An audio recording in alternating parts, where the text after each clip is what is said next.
Hey there, Sunil here, and today in this video, we'll be going over how you can raise more capital for your startup. We'll be going over how you can do it in a very efficient manner as well. Now, before we get into that, let's first take a look at how people usually raise capital. There are multiple fundraising options out there, including bootstrapping, crowdfunding, government grants, investment banks, and placement agencies. And the results that you can generate from these are variable, right? When it comes to bootstrapping, the capital that you can raise is constrained by the rate of growth you're seeing in your company, because of which you may face financial strain and limited resources. Crowdfunding requires public disclosure, it's all or nothing funding, and there are also platform fees associated. When it comes to the platform fees, it can be 3 to 5% of the total funds raised, plus marketing costs.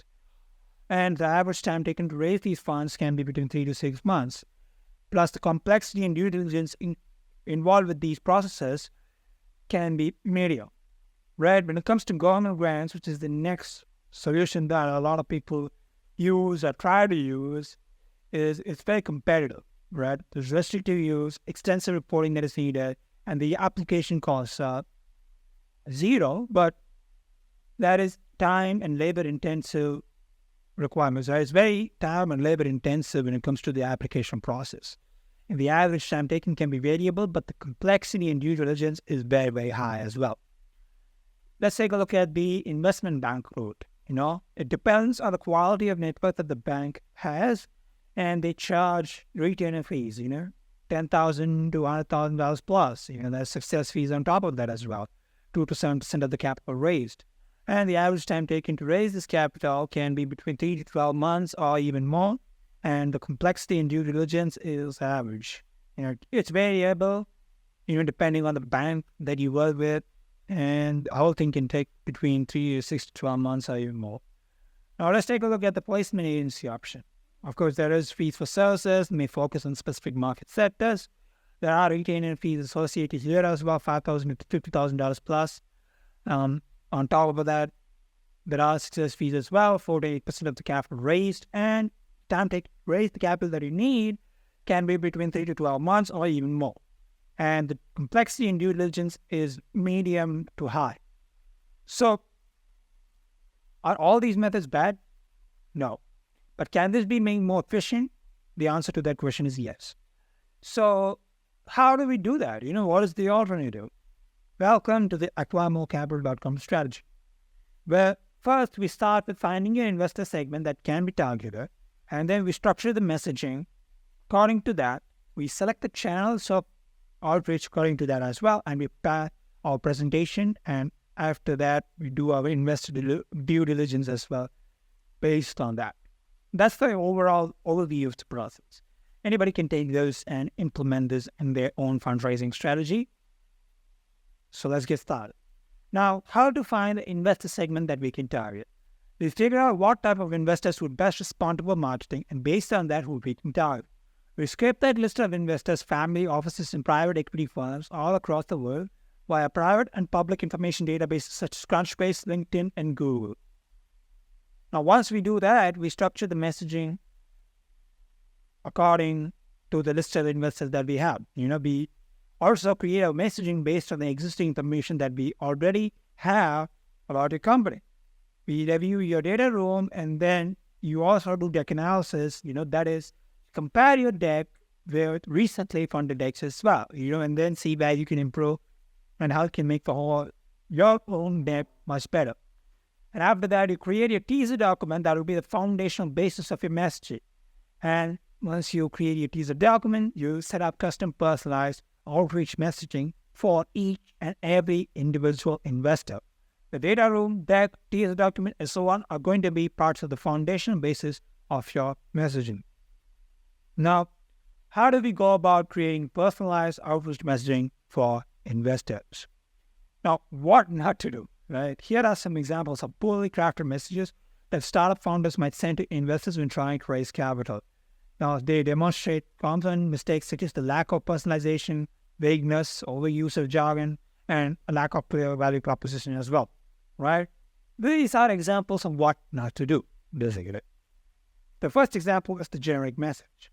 Hi, I'm reaching out to see if you're interested in investing in a startup. We have a great product and a strong team. Let me know if you want more details. Thanks, phone me.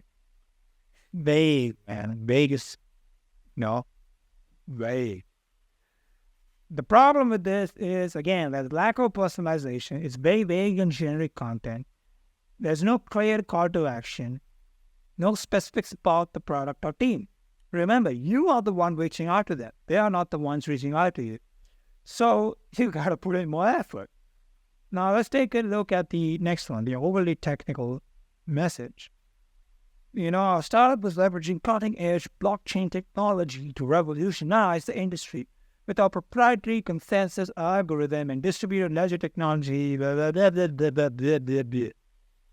I mean, it's not bad per se, but it lacks the important stuff, right? What is the actual problem that is being solved? And so where's the information about the market opportunity and business model? That is the compelling narrative. Now, remember, you're not reaching out to your peers. You're reaching out to an investor. And these investors, these venture capitalists, may not have as much technical knowledge or expertise as you. So you got to keep it simple, and talk about the stuff that they care about. Now, let's look at the next one, the next example, right? Innovative startup looking for investment. I get gray hair after reading this message. It's too long. That's why this is bad. It's too long and unfocused, and it buries the lead and doesn't get to the point quickly. No specific details about the ask or investment terms, and it lacks a clear value proposition and market opportunity description. Now let's take a look at the next one, this slide. This has got to be stupid. Groundbreaking opportunity, 100x returns, invest in a startup and achieve 100x returns in a year, blah, blah, blah. Like, come on, man. This sounds scammy. It's unrealistic and unsubstantiated claims. It comes off as desperate and unprofessional. No details about the product, market, or team, and it lacks credibility. Now, let's take a look at the impersonal mass email. Right? This is something that a lot of people do. It's very impersonal. Of course, how do you expect it to work, I'm writing to you because we need funding for our startup. Our product is really cool and has a lot of potential. We've been working on it for a long time now, and man believe it can be successful. Please let me know if you're interested. Cool, has a lot of potential. Come on, man. The problem is it's very vague and lacks specific information. It does not address the investor's interests or background. That is not clear. Next steps are call to action. Now, how do we fix this? We personalize the message, right? We research the investor and tailor our message to their interests and investment history. We get to the point quickly and clearly. That is, we are being concise, right? Then we also highlight key points where we include a clear value proposition, market opportunity, and specifics about our team and product. We show credibility, provide evidence of traction such as user numbers, revenue, or partnerships, and then include a clear ask, specify the amount of funding that you're seeking and how it will be used. And then also include a CTA, call to action, and with a clear next step, such as scheduling a meeting or call. Now, here are some better examples. Right? Hi, investor. This is typo. I'm founder name, CEO of XYZ startup. Given your interest in e-commerce, I thought you'd be finding our solution intriguing. At startup name, blah, blah, blah, blah, blah. This is way better. It mentions the investor's relevant portfolio company. It highlights the problem being solved and the impact of the solution. It provides specific metrics and notable clients. And it briefly introduces the team's relevant expertise as well. Personalization, clear value proposition, traction, team credentials. all of them are included in this message. It has high chances, high probabilities of resonating with that investor.